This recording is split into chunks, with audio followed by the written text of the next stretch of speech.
What is up, sports fans? Happy Tuesday evening to you. Fresh off an extended holiday weekend, we are back. Episode 46 of the Overtime Sports Show coming to you live. My name is Greg Gross. The guy across from me, the infamous Dan O'Brien. Danny boy, how you doing? Oh, doing awesome, man. Just living the life. Little Labor Day weekend, a little bit of college football started. NFL starts this week, and just rocking and rolling. Amazing time of year, isn't it? Amazing time, yes, sir.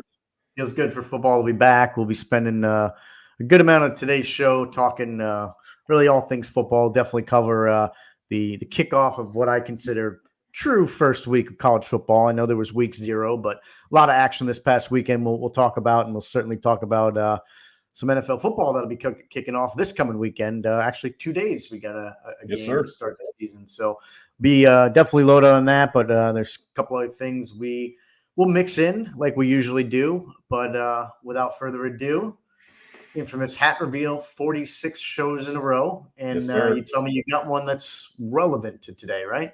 Yes, sir. Very relevant. And it's actually a vintage hat. And from my sources, it's actually older than I am. So take that into effect. And then we give you some hints when you're ready. Okay. I mean, I'm assuming, we're about the same age. It's older than me too. I'm guessing. Yes. Okay. So it's a football hat. It's definitely a football hat, yes. I'm assuming it's pro, not college. Yes, sir. I'm guessing based on the colors you're wearing, but I feel like if it was Giants that you would tell me, I would have really, really loved it. So I'm going to say it's not a Giants hat. Is that correct? That is correct. Okay. It's red. Just because of where we live, I'm going to say it's a Bucs hat. No, I already did a Bucs hat. Remember, probably 20 episodes ago, I did that orange and white one. So that was the old school one, the creamsicle. Not Falcons, right? No, sir. Do you want the conference? No, I'm gonna say. Well, the red might be throwing me. Is it Patriots? No. Okay, that doesn't look like a 49ers red. They're more like a deeper maroon, I think. Texan? No, it wouldn't be a Texans hat. Well, I was going to go Tennessee. Tennessee Oilers. What other teams are red? Bills. Please hold. Okay. Wait till you see this bad boy. I knew I'd get there eventually. All right. I like it. Officially part of Bills Mafia. So look at this bad boy. Apparently, from my sources, it is a hat that my dad got in 1981 in Buffalo. So it's a old school hat. You can see it's got the old school logo. The front's a little rocking, but yeah, it's yeah. Did he get that because he got thrown through a table? Yeah, he was the originator of Bills Mafia, actually. I like it. Yeah. So he actually got thrown through a table, and someone's like, "Hey, Bills Mafia, here's a hat." Hear that? Yes, sir. So I was going to give you some hints, and I was going to say the only team in New York, the only football team in New York. So I'm glad you didn't say that. Yeah, well, I was going to give you AOC, then I was going to give AOC North, and then I was going to say the only team in New York. Yeah. All right. So real quick, we won't spend too much time on this. I think we'll get back to NFL in the back half of the show. But since you got the hat, Bills making the playoffs this year or missing the playoffs? Making the playoffs. Josh Allen is still Josh Allen. Okay. And we'll talk about that later in the show when we do our predictions. But like I said, Josh Allen is still Josh Allen. I know they lost a lot of players, but I'll give a full breakdown a little bit later. But yeah, that's again, Josh Allen is still Josh Allen. You've had him in fantasy, you know how good he is. Yeah, I do. I just with the people that they've lost this year, I don't know. I feel like if their window hasn't closed, it's closing. But you're right. He's a special guy, man, and he's a guy I think who plays with a lot of heart and soul. He's a big body. He's not afraid to use it, put his head down, and get a little rough. So he's a facilitator. He's a facilitator, and he's not afraid to run it, and he's not afraid to pass it. And I mean, we talked about it last year on our show how he's threw a lot of interceptions. So he's a gunslinger, as they would say. He's not afraid to push the buttons. Yeah, true that. Yep. Good stuff. Good hat in the absence of Drop Hat. We got a couple from them, I think, next show or the show after. But these are some DOB specials, and they look good. Sir. Yes, sir. A little Irish last time and a little Bills this one. So, you got to keep it rolling. Awesome. Well, you just mentioned it. We might go back and forth, but I feel like if we wait too long, it's going to be bothering you. So we might as well just jump right in and go after it. You talked about the Irish. All What right. do you think? I mean, I watched the game. It was a late one on Saturday. I know you were probably sweating it out, but they pulled out the W. That's all that matters, right? I mean, you tell me. I got a couple thoughts on it. One thing I want to run by you, but what do you think about the game? So, first of all, this is a program winner. It is a season winner. This is the first time that we've won one of these games. And what I mean by that is we always lose the big games in recent history. I mean, you go back last year, Ohio State in Notre Dame. We talked about that when we first started the show. Year before that, at Ohio State, in Ohio State, we lost that one. And we beat Clemson in 2020, but that was when Trevor Lawrence had COVID. So we really haven't had this big of a win probably since 2012 when we beat Oklahoma in Oklahoma. And I don't know if you know much about college football, the Kyle Field, but they are the fourth largest stadium in college football. This was the fourth highest attendance ever in Kyle Field, 107,000 fans. It was a true road game for Notre Dame. We don't ever play on the road in the SEC at night. So we were actually underdogs going into the game. And we really showed up. I mean, it was a sweater at the beginning, but our defense was number one last year, or top five last year, and it was just stifling. I mean, we held them to 246 total yards of offense, 100 yards passing, and 146 yards rushing. And we also won the turnover battle. 2 turnovers. We had 2 interceptions. They had 0. So really just made it happen. I mean, we had 2 big runs, a 21-yard run by Jeremiah Love, which ended up being the game winner, and a 47-yard run by Jadarian Price, which also was a big one. So got a returning or a new quarterback in Riley Leonard. He was a transfer from Duke. And the funny thing about him is we actually broke his ankle last year when we played him at Duke. So he transferred to us this year. So we'll have him 1 year. And the defense, again, just really is stifling. I mean, we played our tails off. So again, not to repeat myself, but this was a program-defying win, a season-defying win, and not to count my chickens, but the schedule's looking favorable for us to maybe go undefeated, maybe lose one, but probably go undefeated. I know I don't like to count my chickens and count the money, as Boomer and Gio say, but you look at the schedule, it's pretty favorable for us. So you just nailed something that I wanted to get to, and it's the perfect setup, because as I was watching really just the end of the game, I didn't catch much of it, but some commentator mentioned that your schedule was pretty favorable after this one, almost like you just said, like you could really go undefeated, run the table, which, I mean, some of that has to do with you guys have a good team, but I want to ask you, I mean, does it have to do with the fact that the schedule just isn't that competitive? I mean, I'm looking at right now, I know it's early and the rankings will change, but as I'm looking at the rest of your schedule, I see Louisville, who's 22. Do they stay in the top 25 throughout the season until when you play them in a couple of weeks? I don't know. You got Georgia Tech, who's 23. They probably moved up because of what they did against Florida State. And you do play for Florida State as well, who's not even ranked anymore. So really the last game of the season might be, I think, the next toughest one against USC, it looks like. But I guess my question to you is, I mean, how do you feel about the schedule? I mean, I know every team, puts on a helmet and, they don't get paid to play. Some of them get paid to play, but I don't know. Your schedule seems like a little bit of a layup to me. What do you think? Well, I mean, that's what a lot of Notre Dame haters are going to say. And you may get labeled. Hey, I'm just saying. I'm just saying. I'm looking at it outside. A lot of Notre Dame haters are going to say that, and I got every answer for them. So we actually wanted to get Miami on the schedule this year. Miami, they decided not to play us. Miami, Florida, they took off the schedule. We also have a lot of rivalry games that we play. Northern Illinois, we're just playing them. That's like an easy game. Miami of Ohio, we play them every so often. Purdue's a rivalry game. USC's a rivalry game. Louisville, we lost to Louisville last year at Louisville, so that's kind of a revenge game. And again, USC, we play them every year. So the thing about Notre Dame's schedule is we're independent, but since every other sport besides football is in the ACC, we have to play a minimum of 4 ACC teams a year. So that's why we're playing Louisville, Florida State, Georgia Tech, and you have the schedule in front of you? Yeah.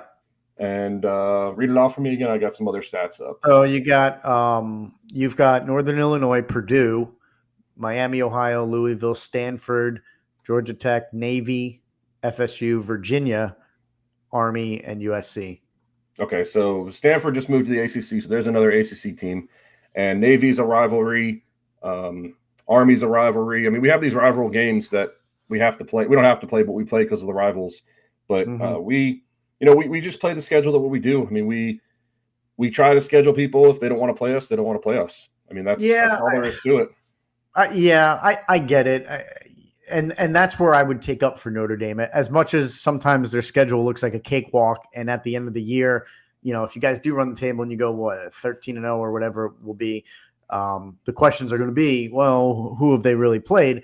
But as you just mentioned, you can only play the schedule that you have in front of you, and I guess that's where who knows what the ranking officials actually use for their methods of and their systems of scoring teams. But if you beat somebody like an Army 63-0, I think that's gonna weigh into the rankings at the end of the season. Because you beat up on teams that were pretty terrible, but it's the way that you beat them up. Beating Army 13-0 versus 60-0 is a pretty big difference. So it'll be interesting to see how that unfolds. You mentioned Miami turned you guys down. I don't know what the reasons are for that. And to be honest, I'm kind of curious, because you would think it wouldn't be about money. I would say they'd have a better chance of bringing in more money, TV ratings and whatnot for a game like that. I mean, you look at what Miami just did to the Gators. Maybe we'll touch on that in a moment. But why wouldn't they want to play you guys? I mean, are they afraid of you guys? Did they opt for a lesser opponent, or what would be the reasons for that? Let me see. I'm trying to pull it up right here. Let's see. Why is it Notre Dame rivalry game? I couldn't come up with a good reason. I'm like, why wouldn't they want to play a team like Notre Dame? All right, this is why. I don't know. This is not the best bit, but it says that there was a delay because the decision to delay the 2024 game was made in 2023 when a readjusted Miami schedule left the Hurricane with 5 non-conference games slated for 4 slots in 2024, including Florida. So they already had enough non-conference games, is what it's saying right here. It looks like the rivalry we start next year in 2025. And so it looks like they already had enough. But I mean, we tried to get them. I mean, I get that that's what happened. Going off of that, the thing about Notre Dame is this might be something, a little bit of foreshadowing. If we go 12-0, we're going to not get the number 1 through 4 seed, as we talked about last week. Since we're not in a conference, the best we could do is number 5 seed. So with the future of this 12-team playoff, it may force our hand to go into a conference, which could be interesting. So that's kind of something, a little bit of foreshadowing for the officials at Notre Dame, because, like I said, they need to they want to get that top 4 seed. They could be the number 1 overall seed and then get their number 1 ranked team and then be number 5 in the playoffs because they're not in a conference. So that's going to be interesting. Looking at your schedule right now, I know you probably like this middle of the day. You guys have a lot of 3:30 games. Your next 1, 2, 3, 4, 5 games in a row are all 3:30 afternoon. The Georgia Tech game is to be determined. Then you have a noon, 7:30, 3:37. But most of your games are during the day. I don't know if that matters. I feel like last year you guys had a lot of I guess I would call them primetime games, but I mean, most college games are aired on, ABC, CBS, all the different networks they have now. I feel like so many games get aired, but I feel like you guys had a lot of late games last season. No, is that just well, we did. We kind of switch and flip and flop. I mean, we play 3:30 because that's on the Notre Dame Broadcasting Channel, not to be confused with NBC. So we have a contract with them, and all of our games are either on NBC/Peacock. So that's why it's a 3:30. That's always been a Notre Dame staple, is a 3:30 afternoon game, unless mostly it's home games. So if you look, this week is home 3:30. Miami of Ohio is home 3:30. Louisville home 3:30. Stanford home 3:30. Georgia Tech is a neutral game in Atlanta. The Navy game is 12, but that might be a neutral site, I think. Florida State's a night game. Virginia home 3:30. Army is another neutral site. They're actually playing at Yankee Stadium in November 23rd, which is a couple days before Thanksgiving. So they're playing playing at Yankee Stadium, which is pretty cool. And I feel like a guy like you, a Yankees fan and fan, the day before Thanksgiving, you might need to go to that. I mean, I'm gonna try to see what I can do, but I think I already have plans to go up to see my sister again in DC, like I did last year. Gotcha.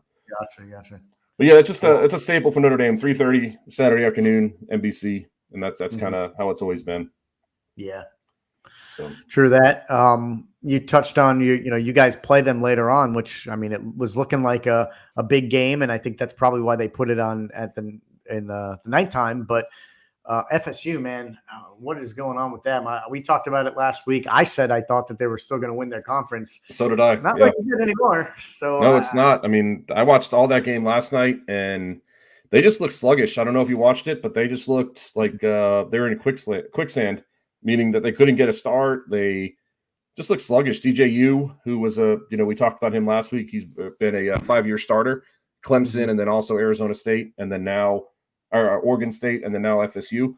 It was at home, and BC was unranked, and they were number 10. I mean, they lost to Georgia Tech last week, so they shouldn't have been number 10. But I don't know what their deal is. They just look like they can't stop the run. They ran up 200 yards rushing both games against Georgia Tech and Boston College, and that was the main defining. Yeah, it's not looking good for them.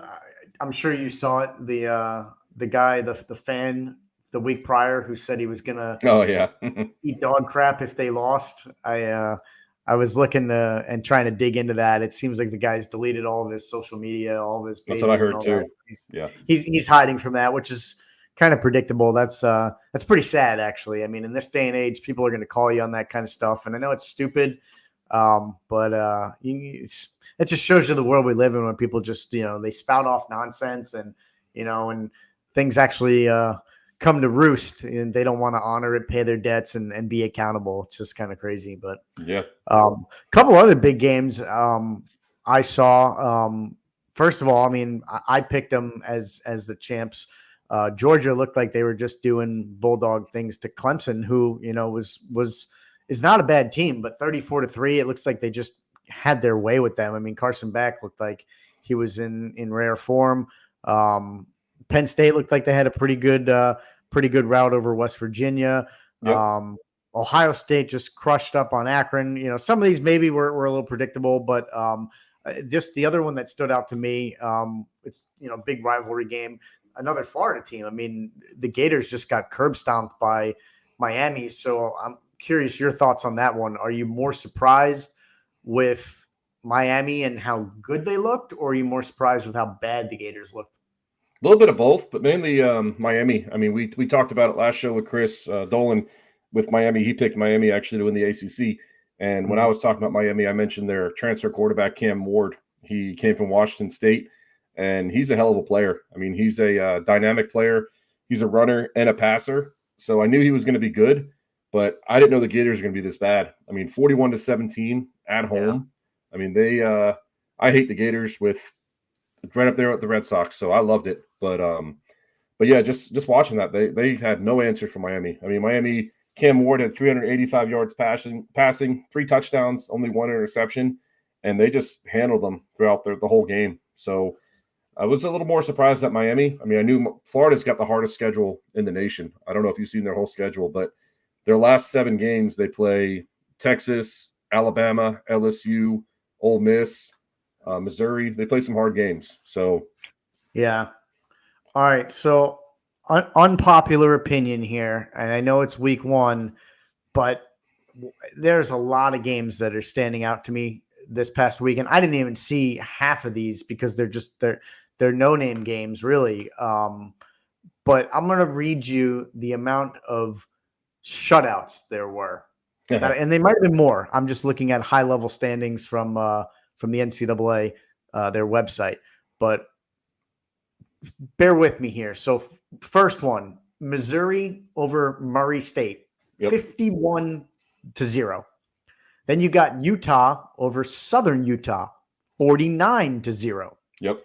Then you've got Louisville over Austin PA. I don't know, 62-0. Yep. Let's keep going. Iowa over Illinois State, 40-0. Texas over Colorado State, 52-0. That's 5. Yep. Alabama over WKU, whoever that is. Western Kentucky. 63-0. That's 6 now. Let's keep going. We're not done. The best one yet. Ole Miss over Furman, 76-0. That's 7 games, just rattling off the ones that I'm looking at. And there might have been others. 7 shutouts by 50 or more points in each of them. So I have to ask you, I mean, have you been to a game? You've been to more college games than I have. I haven't been to many. Have you been to a game to see one of those just completely? I'm talking about the lopsided games. This is why, and I've beat this drum before. I can't get into college the same degree I can the NFL and other sports because of games like this. I mean, I know it's week 1. I know these matchups are supposed to be lopsided, but how is it fun for either team? Like, I mean, Furman and Ole Miss, if you're on the Ole Miss side, I guess it's good every time your team scores a touchdown, when you get up to go to the bathroom and then you come back and they've scored 3 times. I guess that's fun, but it's like you're tuned out by the first quarter. And for Furman, I mean, how is that? How do you even want to put on your pads and suit up on the field when you're losing 76-0? I mean, that's like IMG scores, the team down here when they just obliterate other high schools because they're not even really supposed to be on the same field. So I'm rambling a bit here, but I just kind of want your thoughts. Have you ever been to a game like that? And I mean, why do they do this? I mean, is it because they have to play these games? It just doesn't seem right. I've never been, to answer your question, no, I've never been to a game that high. Answer your second question. The reason why they do this is it's tune-up games and it's non-conference, and they play these teams from FCS lower conferences. And the big kicker, okay. Tune-up games? In what way is Furman preparing Ole Miss for anything when they win 76-0? They're getting their offenses in line, just like Northern Illinois for Notre Dame this week. So before, I just want to let you know, so a lot of these teams that play the Alabamas, the Iowas, the top 5 teams, they get a payout of about $2 million per game. So the school, Alabama, will pay Western Kentucky $2 million to come play. So it's all about money, it's all about exposure, and it's all about these guys playing against major colleges. I know what you're saying. To hear you say it, I had my suspicions. I mean, truly, I didn't know, but of course, you could always point the finger to money. And to hear you say it, it sucks. It's aggravating to me. I mean, I guess I could see why both teams do it. I mean, like you said, Western Kentucky wants money. So, I guess, but isn't that swallowing your pride a little bit? Like, hey, we're the big bad wolf, Alabama. We're going to, we'll pay you to come here and you let us kick your ass up and down the field. I mean, that's just like, that's awful. And God knows, what they do with that money. You would hope that it goes to recruiting and, better facilities and things like that. But you hate to say it, it's probably lining the pockets of some AD or, executive at the school, the chancellor, the dean, all that garbage. And that's the part that just infuriates me because it's just, I guess for me, having less of a vested interest as an outside fan than someone like you who is diehard Notre Dame, for me to want to get into some of these college games when there's 7 games in week 1 that were 50-0 or worse, I got zero interest at all in watching that for one play. I mean, just why would I? If the argument is also, like you said, it gives them a little bit of a tune-up so that they're prepared down the road at the end of the season for better matchups, I guess I could buy that. But to be honest with you, I would rather see you guys, Notre Dame or some of these other teams. There's only 12 or 13 games in the season. Pack that schedule, man, and play the best of the best so that you feel good at the end of the season if you're 12-0 or 12-1 or 11-2, whatever it is. But for some of these teams to go undefeated and some of the wins on the schedule were by blowouts, it's just way less impressive to me. Yeah, that's why it's kudos to Clemson and Georgia. I mean, they played a big game week 1. Kudos to Notre Dame and Texas A&M, big game week 1. Also, TCU, Stanford, that was a 7-point game. Minnesota, North Carolina, that was a 2-point game. So it's kudos to these teams that actually scheduled a worthy opponent. But But again, it really just goes after like preseason. I mean, because like I said, this is not preseason, but these first couple games are treated like preseason, like NFL. So I get the frustration level for kind of like an outsider looking in, but it's all just it's how college has always worked. Unfortunately, it's just how it's always worked. I mean, you get a lot of these teams. That's why Notre Dame is able to make their own schedule. I mean, we usually play pretty solid teams. I mean, look at the last 2 years. We played Ohio State the first game of the year. This year we played Texas A&M. I mean, next week is kind of a laugher, but I mean, besides that, Miami of Ohio, I mean, they're usually a bowl winning team. I mean, I know we talked about bowls last year, but yeah, it's just kudos to teams that actually schedule a good opponent week one. I know it's frustrating, but it's kind of take it with the worst. I mean, it gets better later in the year.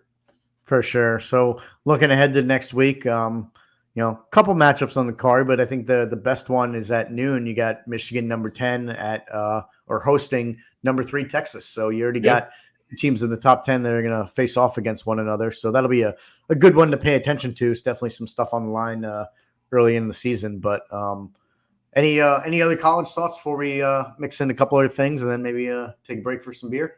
Yeah, so I got a thought on that game. There's also another good game, Tennessee versus NC State at 7:30. It's in NC State. That's going to be a top 25 matchup. And it's going to be interesting because Tennessee's got a true freshman quarterback in Nico.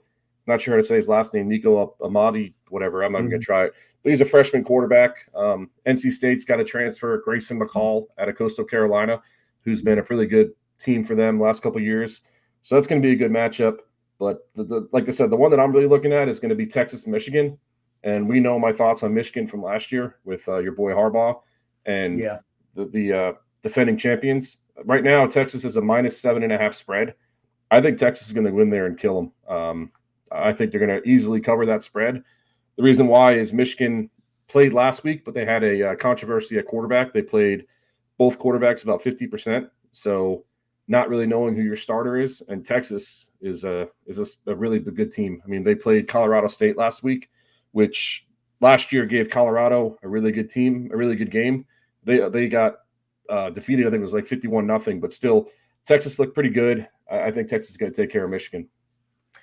I wouldn't argue with your analysis of that game. I want to give you a little credit. Maybe I make you blush or something, put you on the spot, but I wouldn't argue with your picks after you went, what was it, 8 for 8 or 9 for 9 this past weekend in your handicapping and betting. Oh, yeah. Yes, sir. You want to run down real quick for the people what you did? Because some of those games, I didn't even look at them all. I stopped counting after like 4 or 5 because, I mean, I'm a degenerate gambler, and I know how hard it is to go, 3 for 3, 4 for 4. 5 for 5 is really good. Anytime you get beyond that, I mean, you're hoping and you're praying. There's certainly a little bit of luck involved, but it's skill too. And you put together something just for a small amount, just for S and G's, and you nailed it. So do you want to run down the games or no? Not really. Just mainly maybe just some 12 o'clock games. I took some overs, took some spreads, and then it was all college, right? It was all football, no all college, all noon games. Okay. It wasn't too crazy. I mean, it was games that I thought would take care of, and it all culminated with my Irish at the end of the night. Like I said, they were underdogs, so that actually helped out well. But it was kind of. I had to give you some props because that was really, really impressive. So well done, my man. Well done. I appreciate it. Yeah, like I said, it wasn't too crazy. I mean, it was fun. Good stuff. I like it. Yeah, I got you. So, but yeah, I think that Texas game is going to be good. I think Texas is going to take care of business. They got a team to mess with this year. I picked them pretty high last week. So yeah. You want to turn the page to something real quick? I think I want to bring up just some golf action because this past week we talked about it was really the sort of the culmination of the season. The Tour Championship was the last leg. The final 30 golfers that were the highest in the point standings made the cut. And it was pretty interesting. To no one's surprise, Scottie Scheffler, greatest golfer in the world right now, doing things that we really haven't seen probably since the days of Tiger Woods. He won by, I think, 4 strokes. I want to say he finished -30. Yep. Now, granted, he started -10, but that's still -20 over 4 rounds, which is just pretty incredible. I'm sure you saw it, but he was leading at one point. I think it was Saturday, if I'm not mistaken. No, I'm sorry. It was Sunday, and the final round, and he hit a shot into the bunker. I think it was the 8th hole, and he was trying to get out of it. He was aiming towards the pin, and I don't know if what happened to him. Same thing that happens to all of us. The club turns in your hand or something, or you strike the ball wrong. But it was one of the worst shots I've seen in a long time. It just completely skirted like a 90-degree angle onto the green, totally away from the pin. It wasn't even in the picture. And it was just like, wow, what was that? And you knew it almost rolled into another bunker, but it stayed on. It made for his putt to be really difficult. He didn't make it. So he lost like a good 2 strokes on that hole alone. I think he bogeyed or double bogeyed, and Morikawa, I believe, who was behind him, birdied. So it was like went from being up 4 to only up 2. It looked like he was, everybody's human. That shows it. But then just what he did after that hole, it was like it never even happened, because I think he went like birdie, eagle or something just absolutely stupid.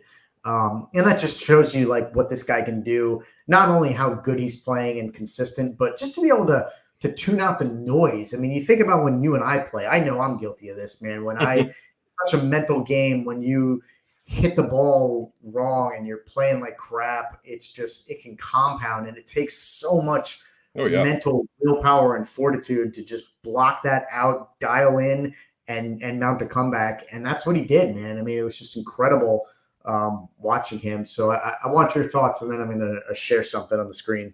Yeah, I mean, he's his play speaks for himself. I mean, like to get out what you said. I mean, you get in your head, and it's so hard to get out of your head when you're playing golf, because you're thinking about the last shot, and then you're thinking about the current shot, and then all of a sudden you're, like you said, your hand slips and there goes the ball, and it's crazy. But just the amount of golf that he played. I mean, you're going to bring it up here in a little bit, but 7 wins at one point. I think he won 3 straight. I mean, he's playing the best golf since the best golf since Tiger Woods. I want to say I saw today that Tiger Woods had I think a 68.1 scoring average back in 2002 maybe, and I think that Scotty's was a little bit better at 68.12. So like he barely had a better scoring average.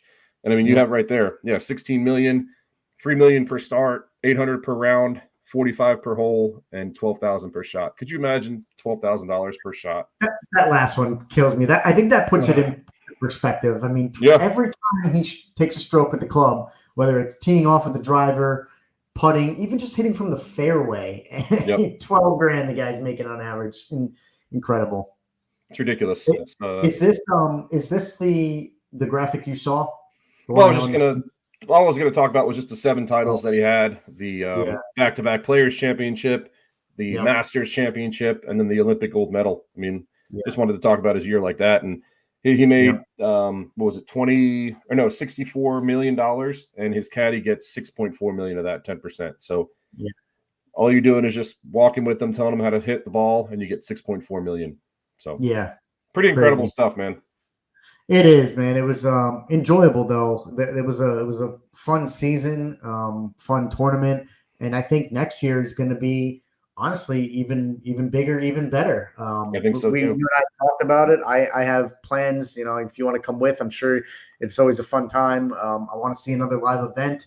It's easy to go to the ones here in Florida. I'd love to go somewhere else at some point, but I went to the Valspar at Innisbrook. I'd like to maybe do Bay Hill, the Arnold Palmer next year, but you've got TPC up by you. And there's a couple others in this area. So my plan is to check out another tournament next year if I can. I'll be checking out Full Swing, assuming they do season 3, and watching all the tournaments, man. It's been a blast.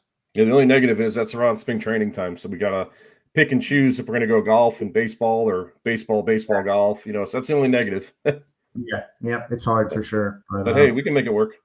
Yeah, exactly. We'll figure it out. But man, time just flies. We're more than probably half of the way into the show, so I think it's a good time to take a short break, and we'll come back and do the beer segment. What do you think? Yeah, buddy, let's do it. Awesome. Anybody out there listening, if you're watching live, stick with us. We'll be back in just a few. Yeah, buddy. Listeners, have you heard the news? Overtime Sports Show is thrilled to announce our brand new partnership with Drop Hat, the premier mystery and hat accessory subscription service that's taken the hat world by storm.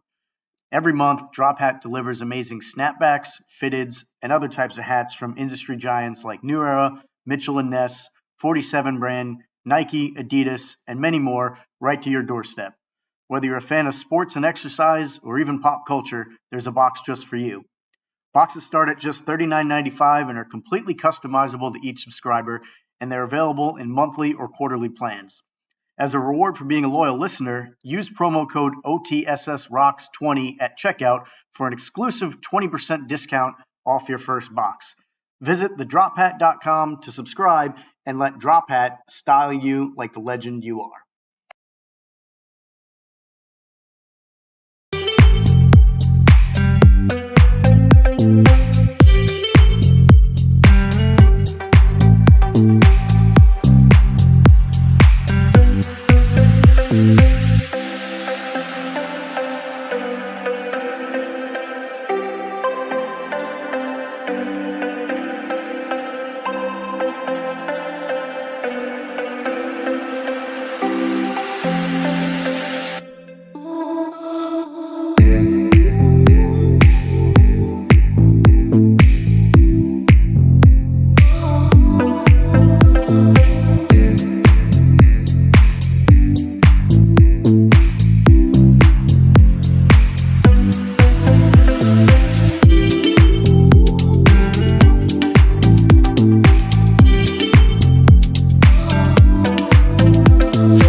Bust my line, a couple beautiful girls tell me goodbye. Trucks break down, dogs run off, politicians lie, been fired by the boss. It takes one hand to count the things I can count on.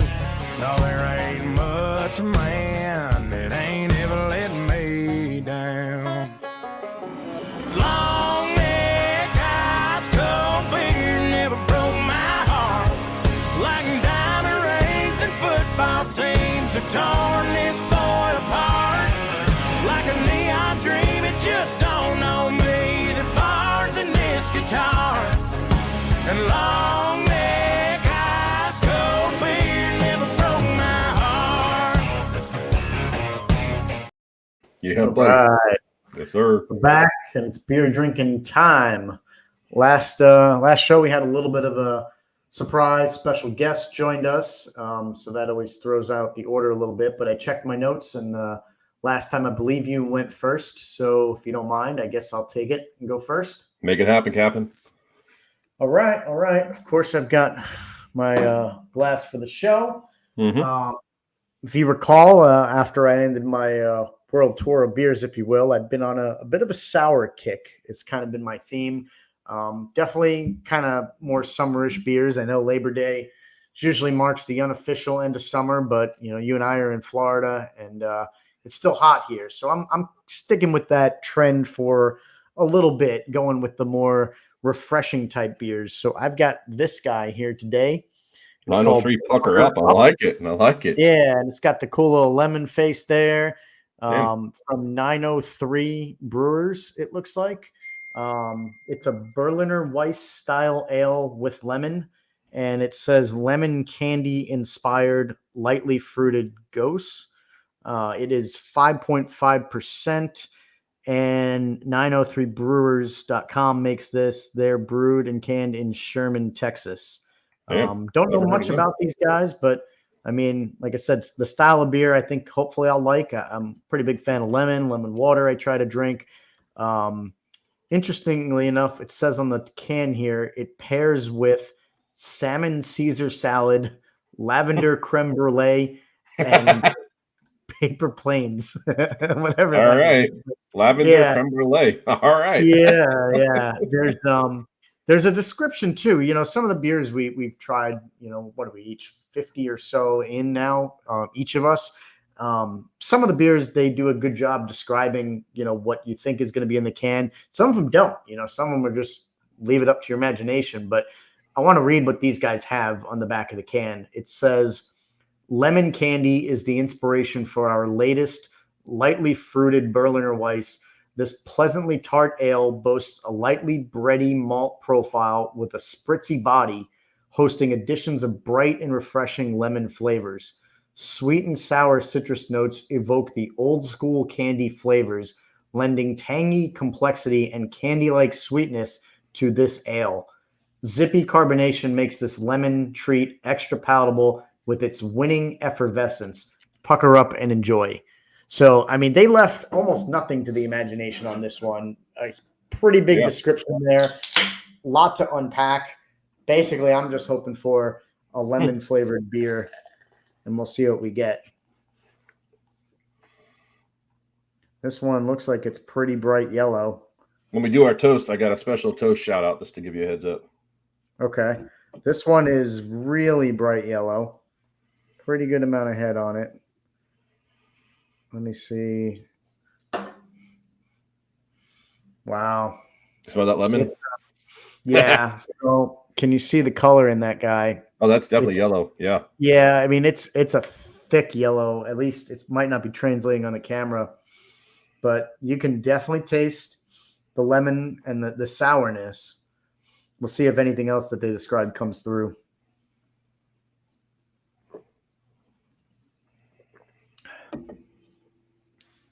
Yeah, it's it's there. It's not overwhelmingly sour. It's a little more. I don't know if subtle is the right word. I don't want to say like bland or flat, but it's not as biting and as pungent as you would think. Okay. Which normally is a good thing, but it hits you in the beginning just for a minute. And then the rest of it, I don't know. Let me give it another sip. Is it similar to the lemon head candy, like how they describe? Or not really? It is because you really taste this one in the beginning. I think the description I read threw it off a little bit for me. It made me think that there was going to be a lot that sort of, hits your palate after you take the sip, and then the rest of it hits you in your mouth. Because they described a whole bunch, as you heard it when I read it. It's the lemon that you taste, which, I mean, it's first and foremost, but the rest of it didn't really come through to me. But I do like the beer. It's very good. Awesome on a hot day, summertime. It's about what I was expecting. I'm going to go. I don't know if this one breaks the 8.0 threshold for me. It's close. It's a good beer. I'm going to go 8.1. All right. I like it. Yeah, so raising our standards a little bit here. This beer, I've never had this beer before, so I'm pretty excited for it. So you're a big can art guy. If you can see, it's a koi fish on top of it. Yeah. And it's Tactical Brewing. It's actually a rice lager. I don't know if you've had a rice lager, but I've never had a rice lager. So the name of the beer is called Keeping It Crispy, and it's from a brewery called Tactical Brewing, and it's in Orlando, Florida. So my Florida tour continues of getting Florida beers. So we're going to go ahead and try this bad boy out, and it is 4.8%. And like I said, I've never had a rice lager. Have you? How do you say the first part? Rice, like rice lager? RICE? Yeah, rice. No, never. I thought you were saying Weiss, like the beer I had. Sorry. No, rice. No, it's okay. Well, look how clear that is. Holy moly. Very clear. Wow. So that's got a funky smell. So, rice, sake is like a rice liqueur. Mm-hmm. So let's see if it tastes like sake.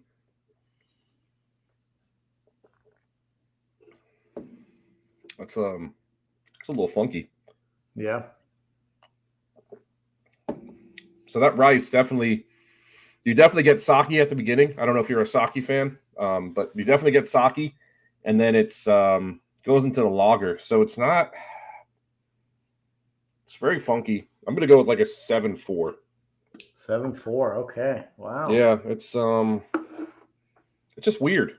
Rice lager, We try different beers on here, and like I said, I've never had a rice lager before, and Yeah.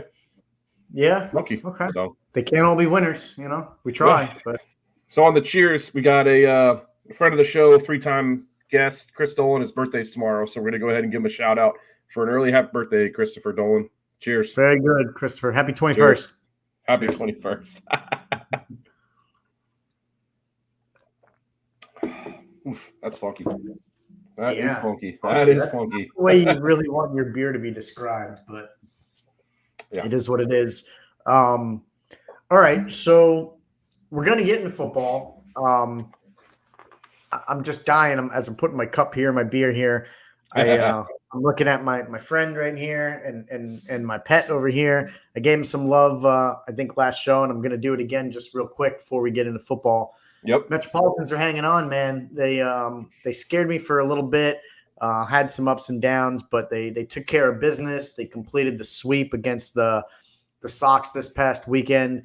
They had a couple good wins against the D-backs, and now they're currently up. Last time I checked, against the Sox, they're getting some love on national TV tonight.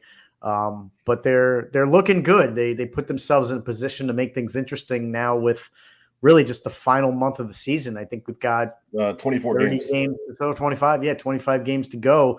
So the margin for error is very, very small and thin. But as a Mets fan, I'm pleased. I didn't know what the season was going to look like. We talked about it a number of times. I thought Alonso was going to be gone. Didn't know what to expect with Diaz and a couple other guys, but a lot of guys are having great seasons. Francisco Lindor's really stepped up and answered the bell. Him and Alonso are playing pretty well. They both over the 30 homer mark. Yep. Jeff McNeil, man, I'm a big fan of him. He's stepped up. Guy like Brandon Nimmo, and then there've been some other surprises as well. Alvarez has done great. So I'm really pleased, I guess, so far, and dare I say, excited. I was on record saying I think the boys are going to be able to find a way to sneak in. It's not going to be easy. Still a half game back against the Braves. And the other teams ahead of them look like they're probably locks. I mean, the Padres are playing good ball. Yep. Maybe they catch the Diamondbacks, but it's really going to come down to, I think, the last wild card spot that they're going to be in contention for. So hoping and I'm praying that they can sneak in and that we get some playoff baseball, us Mets fans. But I just wanted to get that out there and say I'm still riding with them. I'm excited. I don't know if you got any thoughts on that. I know you got some thoughts on your Yanks and everything else that's going on. Yeah, so I've touched on it with the Mets every single episode that we have. You just got to take care of the teams that you're playing. I mean, they finally did. When they were a couple weeks ago, we talked about when they were in Los Angeles for the Angels, and they lost 2 out of 3. Then they came back, and I think they lost 2 out of 3 to the Nationals. But, I mean, they took care of business. They went 7-3 on the recent 10-game road trip, and they swept the White Sox, which you got to take care of business when you're playing abysmal teams like that, which is pretty impressive. And, I mean, they're half game out, which speaks magnitudes for the Braves in one. I mean, not to get the Bravos any more love than they already have, but look at their team. They're missing Acuna, MVP. They're missing Spencer Strider, Cy Young, and, they're missing Austin Riley, who's a top 5 third baseman. So for them to be in the conversation is pretty impressive. Like I said, not to give the Bravos any more love than what they need, but I just think it's pretty impressive that they're able to put together a team and stay in the race. But so I got something for you. So baseball kicks off. I usually say April. I know sometimes season starts like last week of March. Used to be April. So April, May, the first 2 months, you would say baseball's a long season, right? 162 games. First couple months, you don't always know what teams are going to do. A lot can happen. And, as you get into the summer, close to the All-Star break, then things really start to take shape, right? You start to see who's in and who's out. Well, when play began on May 30th, so taking out April and May, first 2 months, the Mets were 22-33. Oh, yeah. Losing record by 11 games. They are 52-31 since. It's tied with the Diamondbacks for the best record in baseball during Pretty that impressive. span. Yeah, that's impressive. Impressive. I mean, they buckled down, man. They played some good ball. It's not been perfect, but they've been playing good ball when it's mattered from May until now, and I hope they keep it up. And if they do, I think they're going to get rewarded. So Yeah, I'm happy. and the Yankees too. I mean, just touch on the Yankees. I mean, we lost 2 out of 3 to the Cardinals over the weekend, which again, I just spoke on you guys. We got to take care of teams that are not as good as us, and that might come back and hurt us. But I did see a record that we're actually like 15 games over 500 against teams above 500. So that's a pretty good record, which means that's only going to be players or teams in the playoffs. So, we're coming around. Garrett Cole, he's starting to pitch a lot better than he was. He had a calf injury last night, but they were in Texas, so it was really hot. So he might have just had a little bit of electrolyte problem. Get some more, a calf injury. But I mean, Judge is still doing Judge things. Juan Soto still doing Juan Soto things, and we moved Gleyber Torres to the leadoff position, and I want to say in 12 games he's batting .350 at the leadoff position. So that could be an extra key. Something cool happened last night. Big G, Giancarlo, he actually hit his 25th home run, and he's now the only active player with 10 seasons of 25 or more home runs, which is pretty cool. Wow. Yeah, Okay. so that's a pretty cool stat. But I mean, we just got to keep playing. Right now, we're a half game above the Orioles, so we just gotta keep winning. Like I said, 24 games left. We got 2 road series and 2 home series left on the season, and hopefully we can take care of business because I think we could use that bye. I would not like to get the wild card. I want the division just so we get that first round bye. Yeah, I hate to just be that guy, but I'm just going to call it out when things, in my opinion, just don't make sense or are just kind of stupid. So the playoffs format in baseball has changed somewhat recently, right? Like the last couple years. They introduced the 3rd wild card spot, right? If I'm not mistaken. Yep. So if you look at it now, I don't disagree with 6 teams making the postseason from each conference. I think that's okay. But the top 2 teams, the top 2 division winners get the byes into the division series, whereas the bottom 4, which includes 1 division winner, and then the 3 wild cards all play each other. So to me, there's 2 things wrong with that because if the season ended today, you have, like you said, the Orioles a half game behind you guys. Yep. So they wouldn't win the division, but they have a better record than the other division winners, Houston and Cleveland. So if it ended today, the Orioles, for having a better record, wouldn't get the bye, but also Houston, for winning their division, wouldn't get a bye either. So it's like you're holding back a team like Baltimore who has a better record, but also not rewarding all of the division winners. If you're going to award the division winners a bye, they should all get the bye. But like Houston just gets stuck in that middle ground where they win their division, but they don't even get a bye. So like, what's the point? I guess they would get to host the 3-game series with the Orioles, but I just don't love the playoff format still. I think they should tweak it some way to kind of either reward all 3 division winners or make it so that, you just don't get those buys. I don't know. What do you think? Am I overthinking it? Yeah, you're overthinking it. I like the system. It just shows how important it is to win your division, and it just shows how important it is to have a really good record. Yeah, but that's my point is that Houston's going to win the division, but they're not going to get rewarded for it. Yeah, because they don't have a good record. They don't have a better record. So play to have a really good record, have one of the top 2 records, win your division, and you get one of the 2 buys. I mean, that's really all there is to it. I know that's simple, but I know what you're saying, but it's just that's the benefit of having a full season of winning. I mean, if you remember correctly, Houston started off, I want to say 1-10, maybe 2-10. So they were already behind the 8 ball with wins with the Orioles, Yankees, and the Guardians. So it really just really rewards a really good season, and it really rewards a division winner. So I like what they did. I mean, they're just trying to make the game more exciting. I do like that there is, 6 playoff teams. I mean, they could probably change it a little bit, maybe add 1 more team, or I don't know how they could fix it. But I mean, I do agree with you a little bit that all 3 division winners should have a bye. So maybe you add 1 more wild card team, and then those 4 teams play somehow, and then go from there. But then it'd be an odd number, so you'd have to add 2 more teams. Yeah. But I do agree with you that the division winners should get a bye. But But then again, you should be a really good division winner with a really good record, and then you get rewarded. So that's just my thoughts. Yeah, I'm with you. To be honest, like I think maybe you don't give the division winners the bye. You give the team with the best record in the conference the bye. Literally the team. Then there'd be no reason for a division. Then there's no reason for a division.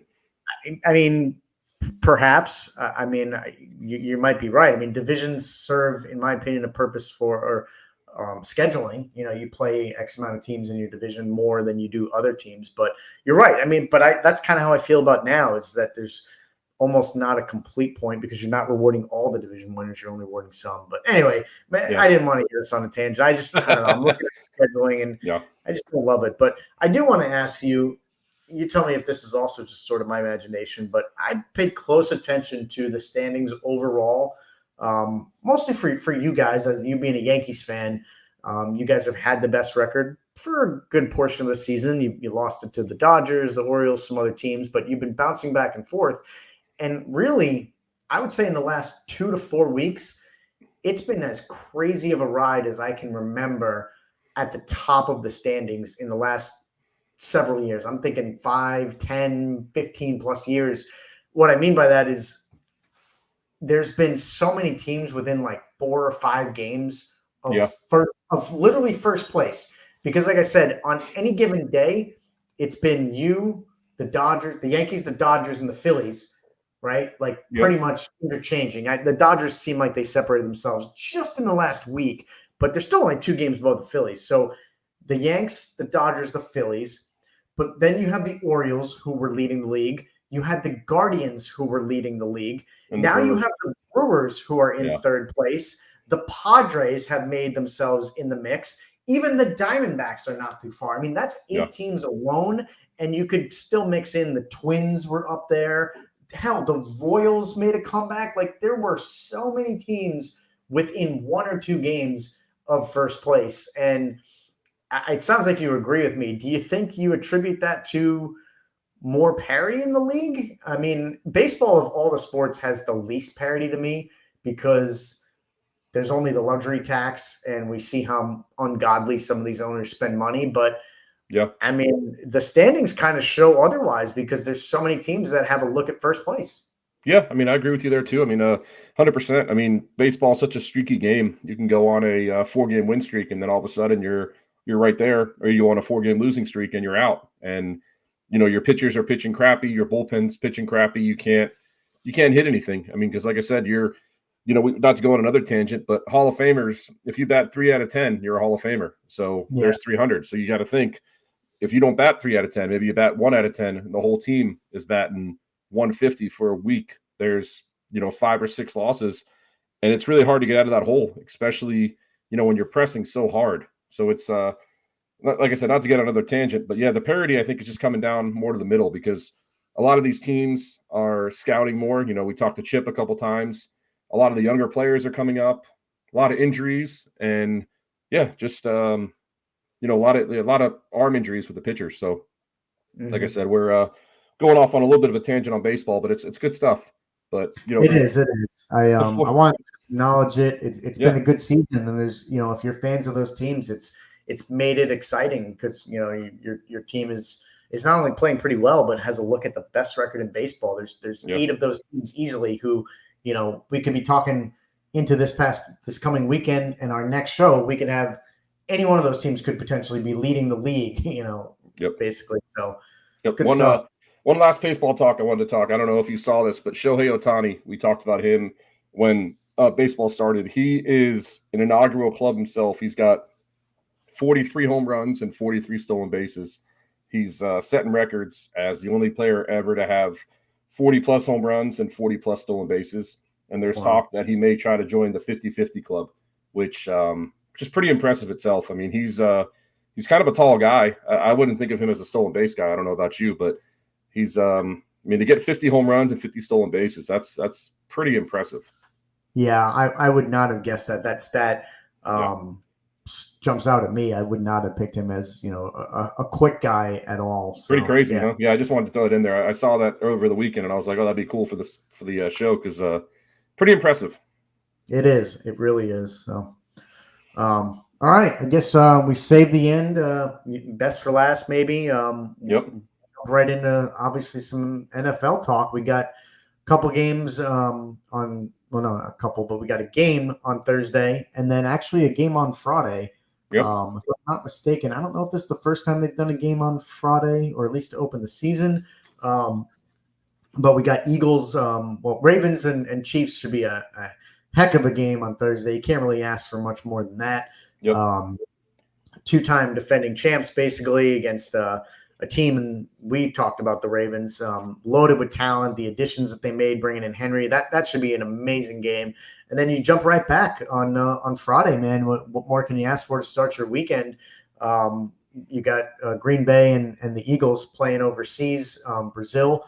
Have you heard about some of the stuff where I guess supposedly some players were telling their families, their wives, not to go to the game because Brazil is not safe, I guess, and there's crime and things like that? Yeah, they were talking about it this morning on Boomer and Gio, that they were saying they told the guys, like, don't go out on the street, like pretty much stay in your hotel. And I mean, I get what the NFL is trying to do. They're trying to broaden their horizon, trying to get more fans. But I mean, enough's enough. You got to kind of think about player safety. You know what I mean? Like, what if something, God forbid, was to happen? I mean, that's, I don't even want to think about that, but you know what I mean? What if, God forbid, some crazy Brazilian, like, I don't even know how to, but you know what I'm saying? Like, God forbid something crazy happens.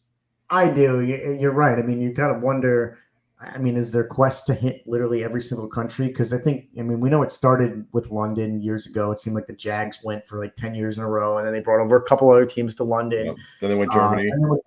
Germany, Mexico City, Brazil. I mean, I'm sure they'll do France. They'll probably do, Czech Republic and things like that. I mean, where does it end? It's fun, I guess. To me, some of the novelties wore off. I don't think they're not gonna move a team over there or expand over there. It would just be too much of a logistical nightmare, scheduling all that. So I think it's just a novelty, but to me, that's worn off. And you're right. I mean, it shouldn't be done at the risk of player safety. So yeah. And an interesting stat before we, not to cut you off, the NFL is going to play on every single day this year besides Tuesday. So that's kind of an interesting stat. It is, man. And as much as I love football, I think some of that kind of wears off. Part of the allure of football, while we all look forward to it, is it's a short season. It makes you want it, you take something away from somebody and you realize how much you love it, you miss it. That's true with people and it's true with sports. And you start putting football on every single day of the week, you're going to get people to watch. Football's a great sport. The NFL is king. They do a great job marketing and whatnot and keeping you invested, but it will lose a little bit of its luster, I think. I mean, I like the format they had. One game Thursday, kind of whet your appetite, get you ready. That the weekend's coming. You don't have a game on Friday. Give you a little bit of breather. If you're a family, you do something with your kids. Maybe you take your wife out to dinner on Friday. Saturday you could do chores around the house. And then Sunday. I love Saturday games in the winter because again, that starts to whet your appetite for the playoffs coming up. But football on Sunday, you pack out the schedule basically all day. I mean, you can go to church in the morning, you can hit breakfast, but then from noon right in through the evening until 11 o'clock when the last game ends, I'm talking Eastern time, you got football all day. And then that one extra special nightcap on Monday just to cap off the weekend. After you've gone back to work, the blue collar 9-to-5 guys, you do Monday, but you're like, you know what? I got one more game. Monday's not at work, but I got one more game Monday Night Football. You get through your Tuesday, you get through your Wednesday, Thursday, you do it all over again. Dude, you mix in Friday, you mix in Saturday, Tuesday. It's not going to be as special. Anything but Tuesday. They're just because they're just what your boy Cutlets does. His little thing. That's all there is to it. So they're going to try. They're going to try for the first time. They're going to play on Christmas Day. That's why they're playing on Wednesday this year. Then they're going to do the Black Friday game again, like they did last year. So any day but Tuesday they're going to play this year, which is kind of interesting. So right out, I guess. I just hope we don't get to a point where they're playing 4 or 5 days more often than they're not. It's what makes the NFL special. And honestly, you got to think about, you just hit the nail on the head earlier when you talked about player safety. These guys need time to recover, man. I mean, you ask certain guys, they hate, playing a game on a Thursday and then, running it back, for like Monday Night Football or vice versa. You play Monday and then you play Thursday, whatever it is. Yeah. It's a lot. So I don't know that they'd be in favor of it, but quote me if I'm wrong, but I think the Chiefs play 3 times in 14 days. So yeah, that's going to be interesting. That will be interesting, absolutely. But I think we want to do a couple things. We'll run down maybe our division winners. We might have some different picks there, and then maybe we'll do conference winners and Super Bowl winner. And of course, we're going to do what we did last year.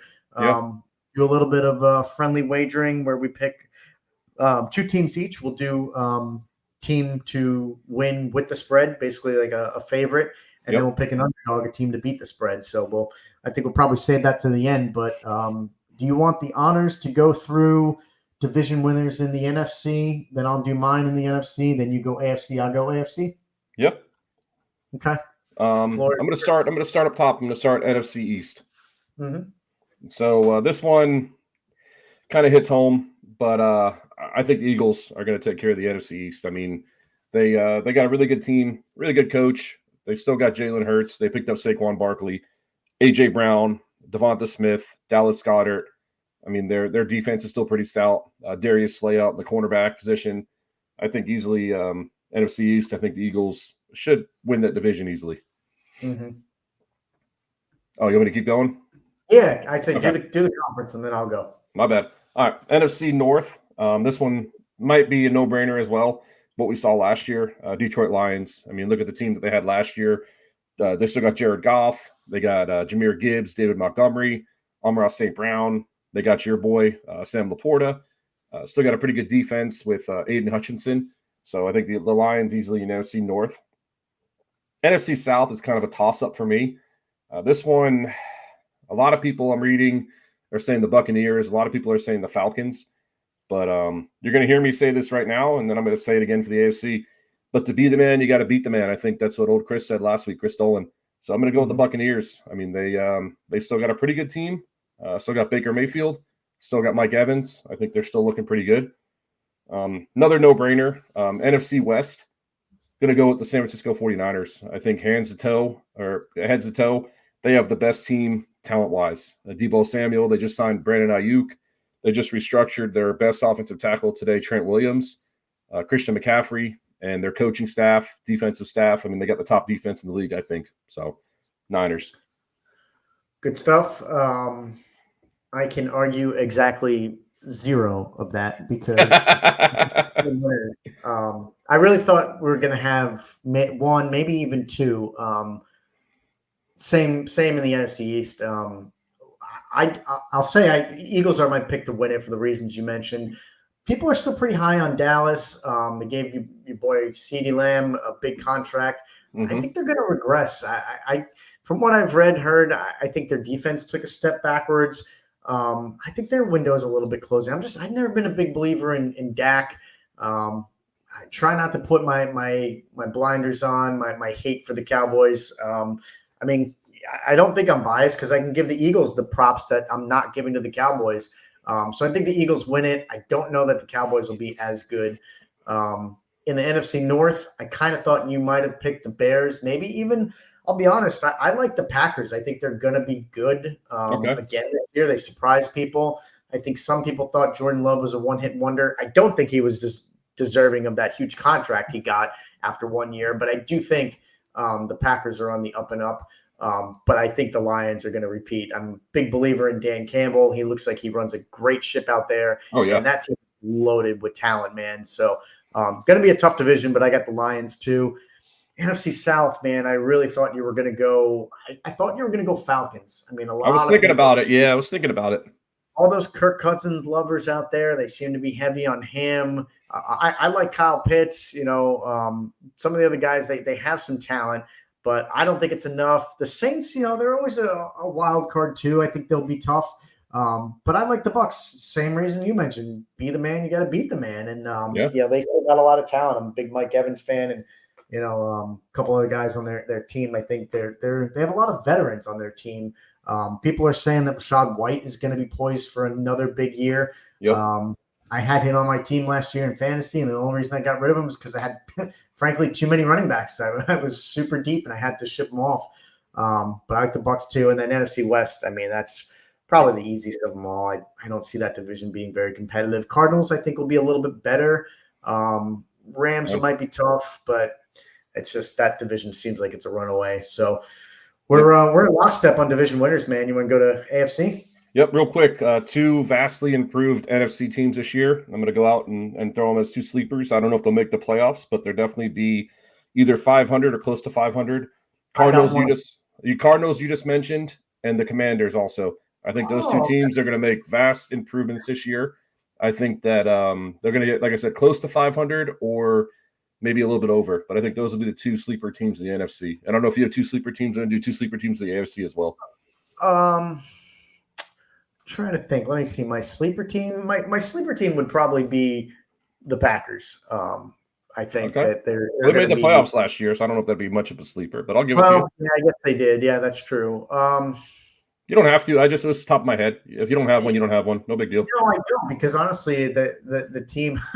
If I'm truly saying a sleeper team, it's the Bears, or honestly, the Bears or Giants. I think those two teams are going to be better than they were last. Bears will probably be significantly better. I'm hoping the Giants will be too, but those are the only teams I can see being improved enough to contend. I'm really not a believer in the others. All right. Well, yeah, I got Commanders and Cardinals. If you want to write those bad boys down as vast improvement sleepers. You want me to run down my AFC, or you want to go AFC? No, you go to AFC. All right. So we're going to start with the East. We talked about this beginning of the show. Again, if you want to be the man, you got to beat the man. And AFC East, the Buffalo Bills, the only New York football team.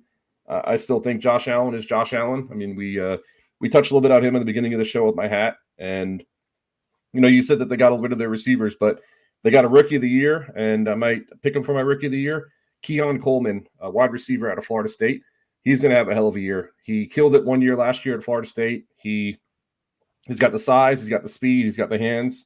I still think the Bills have a hell of a team. They still got a really good defense, and again, it's a broken record, but Josh Allen is Josh Allen. So prove me wrong. Yep.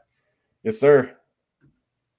And AFC North, I'm going to go with the Ravens. I mean, we've talked about the Ravens when we did our draft preview a couple weeks ago. I think I had Lamar Jackson as my number one quarterback, and he speaks for himself. I mean, he won the MVP last year.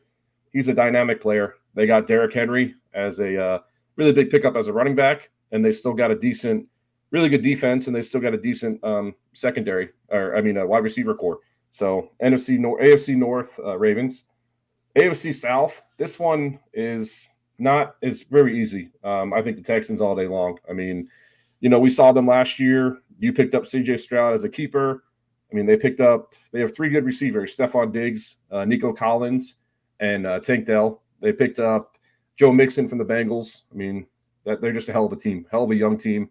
DeMeco Ryans, hell of a young coach. I think he's going to be the next number one coach in the league. So Texans. AFC West is another no-brainer. Again, if you want to be the man, you got to beat the man. And the Chiefs, I think the Chiefs are just going to run it again. They still got their team pretty much intact. They got my sleeper, my keeper, Rasheed Rice. I think he's going to be a really good player. And they got another really good rookie, Xavier Worthy, to watch out for. So Keon Coleman / Xavier Worthy, they may be co-rookie of the years. I'm going to throw it out there right now. So there you go. All right. Well, I can argue with exactly zero of that. No. Wow. Okay. I actually can't argue. That'd be a pretty boring show. If it was true, I would say it was true. But actually, we have a couple different ones here. Let me guess. You're going to go Jets in AFC East? No, Bob. No. All right. Well then. All right. Do your Dolphins. Go. Do your thing though. Yeah, I do like the Dolphins in the AFC East. I think they've got too much talent. I think Mike McDaniels is a good coach. I think he had to learn a little bit about probably himself, his team, the competition. They peaked a little early, I think, last year. They got off to a good start and kind of fizzled. But I'm a big fan of the talent they have there between Hill on the offensive side of the ball. I really think Achane, as much as I am a Raheem Mostert fan, I think Achane is going to get more of the carries this year, and he looks like an absolute stud. So I think the Dolphins can can overtake that division. The Jets will be. I think they have a legitimate shot to be contending for it. We'll see what Rodgers does. They have a crazy good defense, and the Bills will be there as well. I just think the Bills lost. I think they lost too much talent, man. I'm big. I mean, everybody's pointing to Diggs, but I'm a big fan of what's his face? My UCF boy, Gabe Davis. He went to Yeah, Jacksonville. they just I think that they lost too much. So I got Miami for the AFC East. AFC North. This is a tough division, but I'm going Baltimore as well. Yep. I can see the Bengals. I really hope Chase, for my sake of my fantasy team, has a good season. The Browns, man, they have a crazy good defense, and I'm interested to see if Jerome Ford has another good year.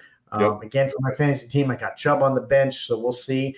And the Steelers, they're going to have an uphill battle because I think the three other teams are significantly better than them, but you never know. I mean, it sounds like Russell Wilson's going to start.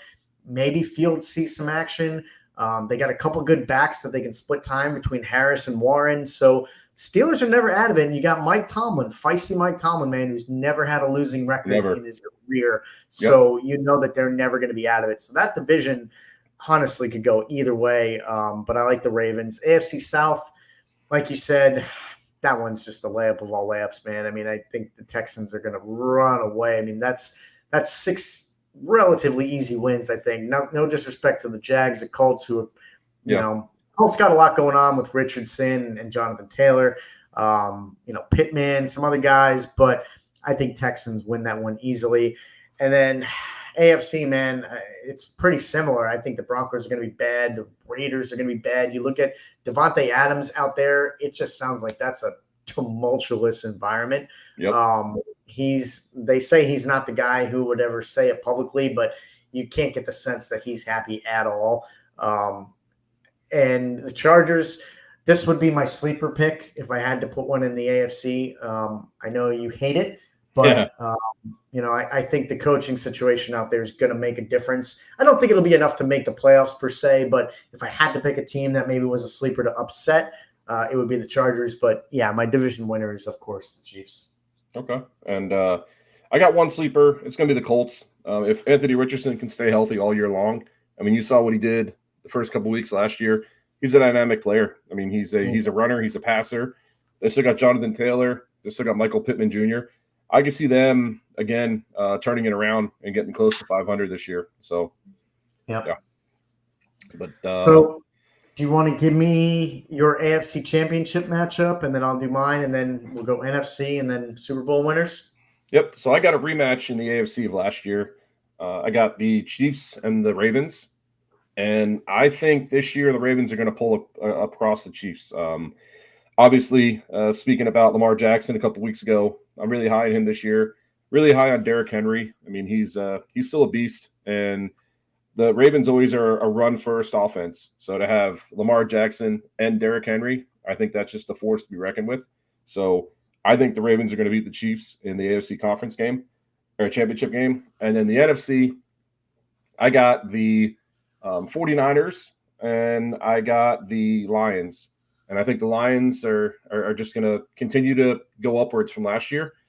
I think the 49ers are going to beat the Lions, and I think it's going to be a rematch of the first Harbaugh Bowl without Harbaugh with the Chargers, but when they played in New Orleans when they had the blackout. I think 49ers, Ravens in the Super Bowl. So do yours, and then I'll give you my pick. Okay. I like that. I like that a lot. AFC, I like the Ravens, but I like them to beat Houston, which I think is a rematch of last year. Was it round 2, right? I think. Yes, exactly. So I think this year will be a little different. I could see Houston upsetting KC. And then in the AFC Championship game, I think Houston versus Baltimore, but I see Baltimore getting it done as much as I'd like to see the Texans. So my matchup would be Baltimore-Houston with Baltimore winning. Okay, so got the same there. Yep. And then in the NFC, I do also have I have San Francisco. Every bit of me wants to pick the Lions, but I just can't do it. It's just something about that city, man, and that team. I'm going to go San Fran, and I'm actually going to go Eagles as much as it pains me. Oh, wow. And I've got the Eagles winning it, man. They're just loaded. I know things are going to be interesting with them without, their center now, but I mean, they're still just stacked. Hurts is a great quarterback. They still have a good line. They've got a good, defensive side of the ball. They've got talent, but just the additions of Barkley, they got Brown, they got Freeman. Goddard's a good tight end. They're just loaded, man. And last year was just such a ridiculous implosion. I mean, you couldn't have written that up. They were, I want to say, 10-1, and then they almost like ran the table in reverse and went like 6-7 to end the year. I think their only win the back half of the season was against us, the Giants. So I think that was just a complete anomaly. You could see it in the season that their psyche was wrecked last year. They just had that terrible slide, and then when they made the playoffs, they got destroyed. But by the Bucs, right? I'm pretty sure it was the Bucs beat them. The Bucs beat them week 1 on Monday Night Football. Had no business winning that game, but you knew that it was going to happen. That the Eagles were destroyed mentally, but they've had an entire offseason to think about it. Some new shakeups in the league. I mean, in the locker room, and I think that the Eagles are going to get it done. So we both got our Super Bowl matchups. You've got San Fran and Baltimore, the Harbaugh Bowl. I've got Baltimore and Philly. Who you got coming out on top? Baltimore. Baltimore. Okay. All right. Who you got? Man. We're gonna have to be the same on this one, and I'm going Baltimore as well. That's fine. That would be a heck of a Super Bowl. I think Jackson versus Hurts and the talent. You'd have Barkley versus Henry.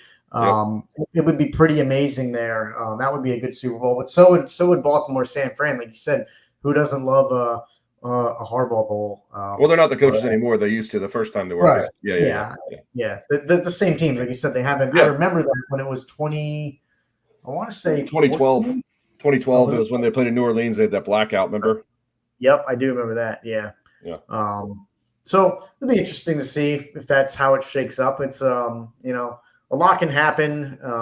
There's a lot of parity as I'm looking at right now. There's a lot of changes in the offseason. You never quite know how they're going to work out. Like you said, some of these sleepers that we talked about could easily surprise people. I look at the Green Bay Packers.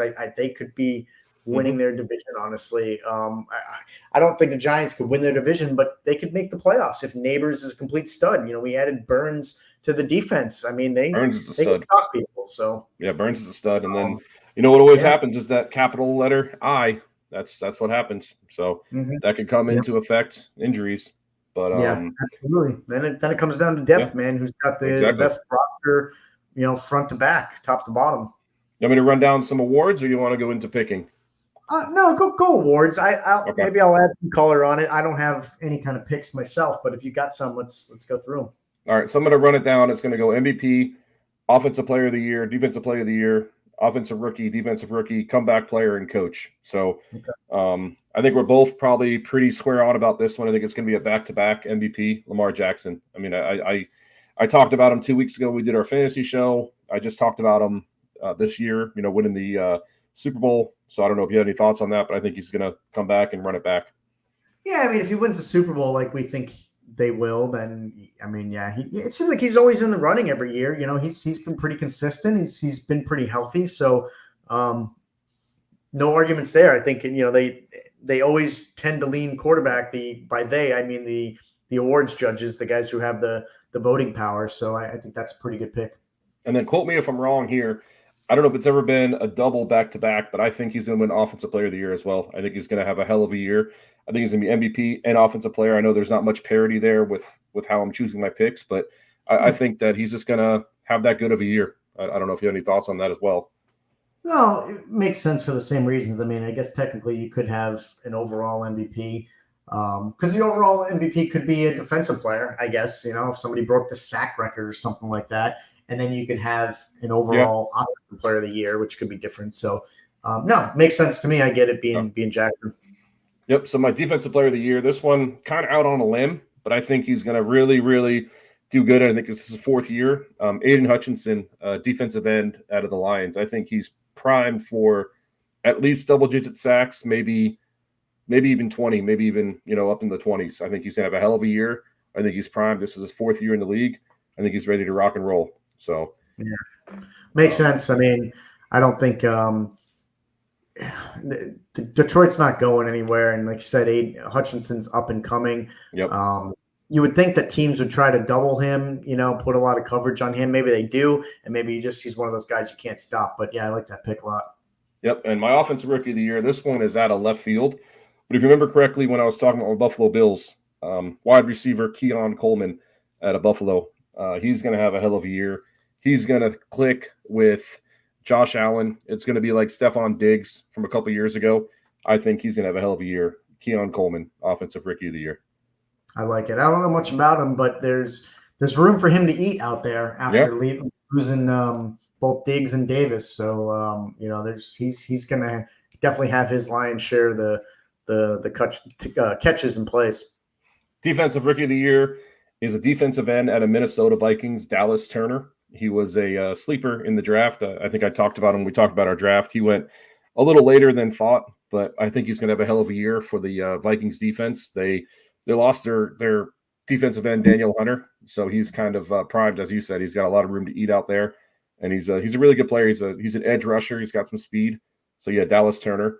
And comeback player of the year. This one, it's a comeback. It's not really a comeback, but Joe Burrow. I think he's going to be healthy this year. I think if they could figure out how to get Jamar Chase in there, I don't know if you saw what that son of a gun said, but he wants to get paid 1 penny more than Justin Jefferson. So I did see that. That's my boy. I don't know if he's being. Hey, he left Addy, so he's coming to you. So that's why he's causing problems. He was with me for 2 years in fantasy, so he left the big dog and went to you, and now he's causing problems. But if they could figure that out, they still got a good team. Him and T. Higgins. So I think that he's going to be a good comebacker. And again, coach of the year, DeMarco Ryans. I spoke about him, Houston Texans coach. I mean, he's the next Andy Reid. He's the next Bill Belichick. He's a stud amongst studs. He's a beast. So I like that. I can't argue with those picks. I mean, Burrow's had it tough with some injuries, so I could see him having a good year and being comeback player and coach of the year. I mean, I think D'Amico turned some heads, kind of burst onto the scene, had a good year. You didn't know what it's hard to groom a rookie quarterback. There's a lot of pressure on them and the coach. And a rookie coach too at that. Right. That's what I mean. Exactly. Yeah. It's hard enough as a rookie coach, but when you add rookie quarterback on top of that, it kind of doubles it. But they had a good year, and I can see them keeping it up. So good. Well, that'll be fun. We'll see what happens if I hit any of them. Oh, yep. I'll give you the honors if you want to take your picks first. If you want to take your underdog or your spread, or I'll give you the honors first. Yeah, let me. I'll go with my safe pick first. Okay. Safe by we'll pick the spread. Couple tight spreads, man. There's nothing that there's not a lot of complete runaways, and if they are, they're a little high. This one, Vegas knows what they're doing. You and I talked about it all last season, how we came so close on some of these games sometimes. There's a reason why they're Vegas, but some of these spreads are low. I've got one in mind. There's too many games that are tough. I'm going to go with the Bengals -8 over the Patriots. I just don't think the Patriots are going to be any good. I got 8.5. You want to go 8? Actually, it doesn't matter. I mean, the fact that it's over 7 for the touchdown doesn't. That's fine. Whatever you want to take.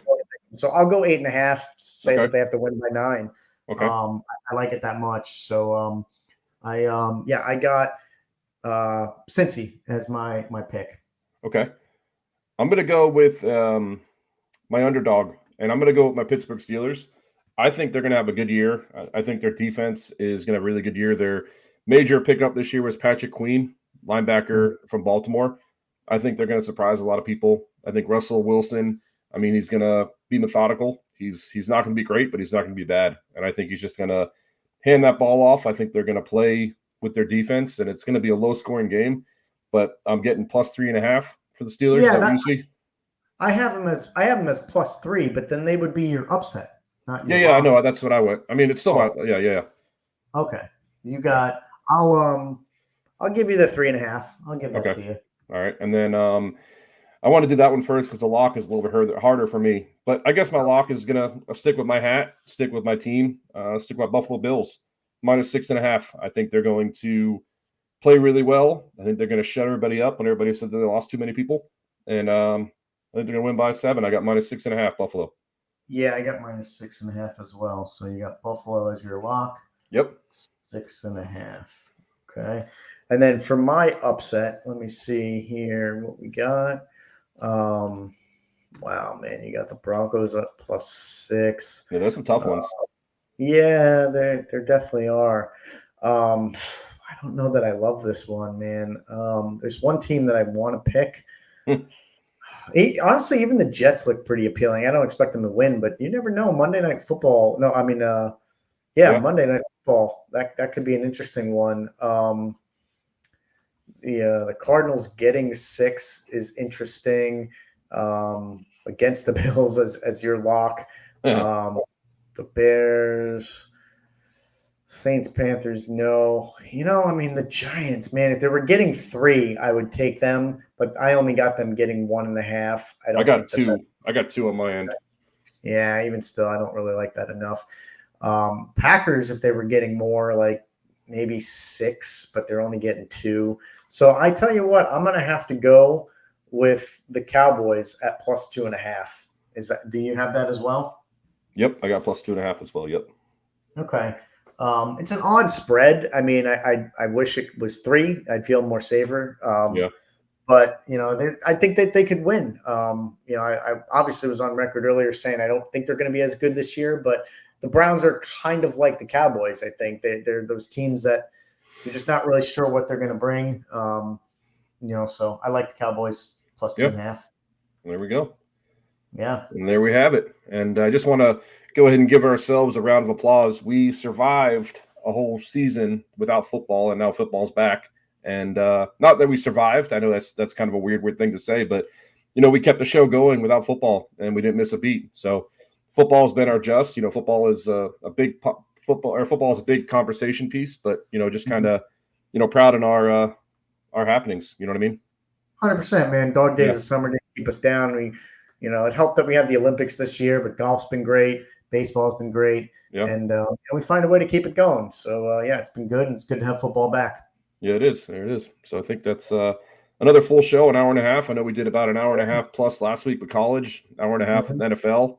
And, I think we're ready. Hey, it's good stuff, man. We fill it. We had a good guest last week. We had good content this week. And like I said, there's a lot of action going on this weekend, man. Good baseball games going.